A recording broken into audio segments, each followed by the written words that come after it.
ఆ ఇచ్ఛాధారి నాగిని ఎలా గుర్తుపట్టాలి?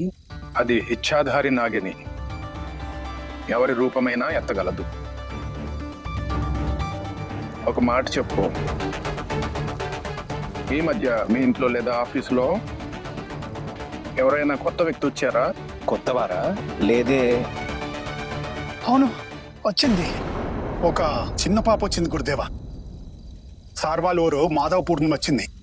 అరే, తను చిన్నపిల్ల, అనాథ. దానివల్ల మనకేం భయం? లేదు సార్, తను వచ్చినప్పటి నుండే ఈ గందరగోళం అంతా మొదలైంది. ఆలోచించండి సార్, ఆలోచించండి. ఆ పాపకు సంబంధించిన వస్తువు లేదా ఫోటో? లేదు, అలాంటివేమీ మా దగ్గర లేవు. ఉంది సార్. ఈరోజు పొద్దున్నే రాజ్ నా ఫోన్ నుండి ఫోటో తీశాడు. అక్కడ పిక్నిక్ లో. గురుదేవా,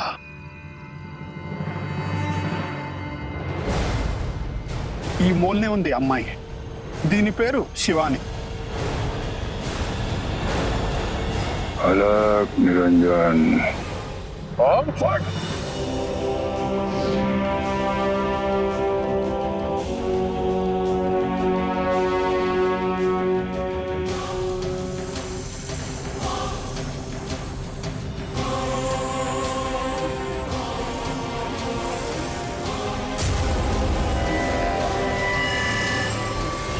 వాము వాము కాపారందే.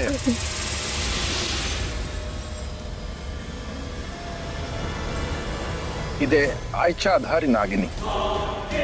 తన ప్రియుడి మరణానికి ప్రతీకారం కోసం వచ్చింది. దీని అమాయకపు ముఖం వెనుక ఒక భయంకరమైన ప్రతీకారం దాగుంది. అంటే ఆ అమ్మాయి మన ఇంట్లోనే ఉంటుంది, మన పిల్లల మధ్య. ఇది చాలా పెద్ద సమస్య. లేదు, నేను ఇంటికి ఫోన్ చేసి అందరికీ చెప్తా. వద్దు, ఇంట్లో ఎవరికి ఈ విషయం తెలియకూడదు. ఒకవేళ అది ఎవరి ముఖం చూసినా అది జాగ్రత్త పడుతుంది. మనం అక్కడికి వెళ్లే లోపే పారిపోవచ్చు. మరి మా కుటుంబం ప్రమాదంలో ఉంది గురుదేవా. నువ్వు దాని గురించి చింతించకు. మీ ఇంట్లో ఎవరికి ఏమీ అవనివ్వము. ఆనంద్, నువ్వు ఒక పని చేయి. ఇంట్లో ఎవరికైనా చెప్పి ఆ అమ్మాయిని ఏదైనా వేరే గదిలో బంధించేలా చూడు. ఎవరికి అనుమానం రాకుండా. ఒక్కసారి ఆ నాగిని మన చేతికి చిక్కితే అప్పుడు భయపడాల్సిన అవసరం లేదు. అలక్ నిరంజన్.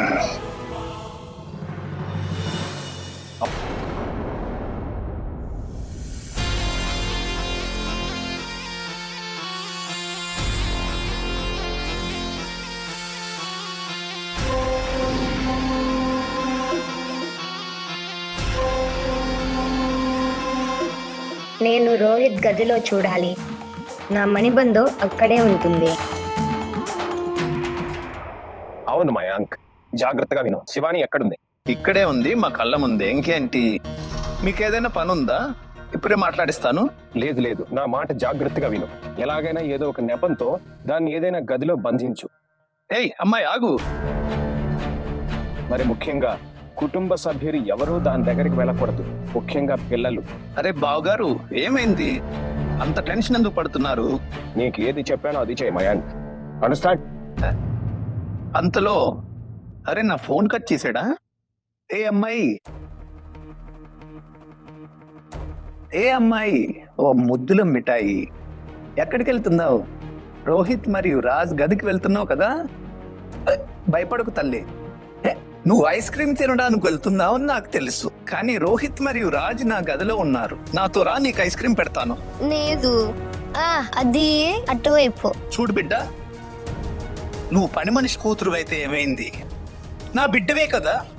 ఇదిగో ఐస్ క్రీమ్. బిడ్డ, ఐస్ క్రీమ్ మాత్రమే. అరే తల్లి, అక్కడ చాలా ఐస్ క్రీమ్ ఉన్నాయి, చూపిస్తాను. నాకు తినాలని లేదు. అరే నేను తినాల్సిందే, ఐస్ క్రీమ్ తినాల్సిందే. లోపలికి వెళ్ళు తల్లి. అరే నన్ను వదలండి. అరే తలుపు తీయండి సార్. సార్ తలుపు తీయండి. నీదేం చేస్తున్నారు? పని పూర్తయింది సార్. ఏం చేస్తున్నారు? తలుపు తీయండి సార్.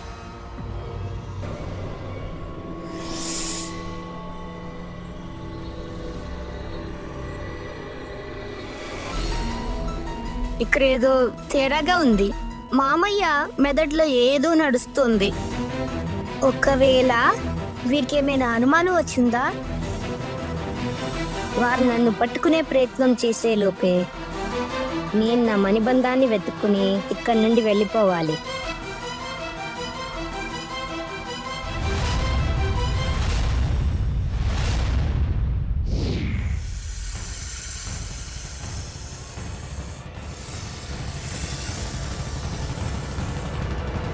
శివాని ఎక్కడికి వెళ్ళిందో తెలీదు. ఆమె కోసం ఎక్కడెక్కడో వెతికాం మనం. మామయ్య ఆమెను ఎక్కడో బంధించినట్టు అనిపిస్తోంది. మీరు చూశారు కదా, ఆమంటే ఆయనకి ఎంత చిరాకు. అవును, నేను కూడా గమనించాను. డాడీకి చెప్పాల్సిందా అనిపిస్తోంది. రానివ్వండి వారిని.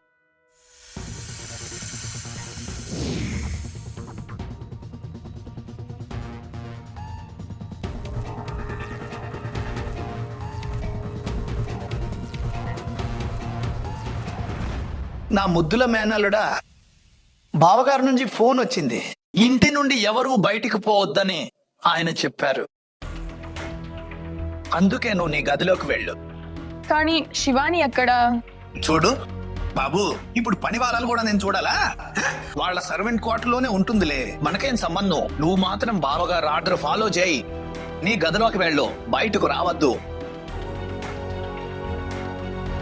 ఇంకా నా ముద్దుల అమాయకపు మేనలుడా, ఎవరి మాటలు నమ్మి మోసపోకు. నువ్వు మాటల్లో తొందరగా పడిపోతావు. పద.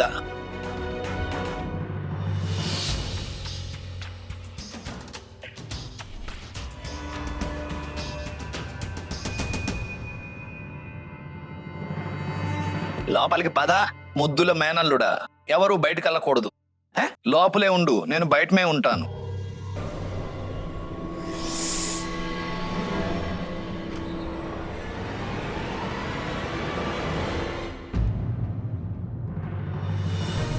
శివాని, నువ్వు ఇక్కడున్నావా?